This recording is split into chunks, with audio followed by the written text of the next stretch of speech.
આપણી દીકરી જીવતી છે કે મરી ગઈ? આપણી જયેશભાઈ તમે જાઓ, માણસોને અહીંયા બધાને કોલ કરો, અમદાવાદ ચક્કાજામ કરો આજે રાત્રે. આપણી આ આદિવાસી સમાજની દીકરી ની ઉપર બળાત્કાર થયો, કે એને મારી નાખી, કે એને ટુકડા કરીને કે ફેંકી દીધી, કઈ હતો પતો નથી. આ પીઆઈ શરમ કરવાની જગ્યાએ લાજવાની જગ્યાએ ગાજવાનું કામ કર્યું. હું કલ્પેશ પરમાર, જનતા સેના અધ્યક્ષ, આ બેન ની જોડે અહીંયા ધરણા પર બેસું છું. આ બેન ની દીકરીને જ્યાં સુધી બેન તમે રોવાની જરૂર નથી, તમે તમારે જરાય રોવાની જરૂર નથી.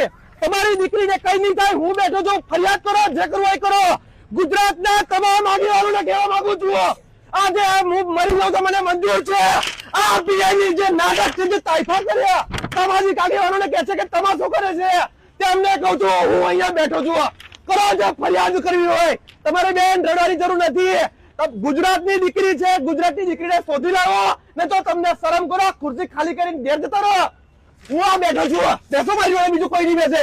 બધા ધર્મો જરા બેસો તમારા કમિશનરને બોલાવો પેલા અહીંયા. ચાલો, શરમ નથી આવતી તમને લોકોને? પીએ દાદાગીરી કરે છે. ભાઈ આદિવાસી સમાજને ખાસ કહું છું, જય જોહાર. અવાજ આવવો જોઈએ, જય જોહાર.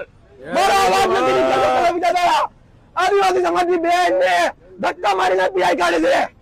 ધક્કા માર્યા. જય ભીમ, જય ભીમ, જય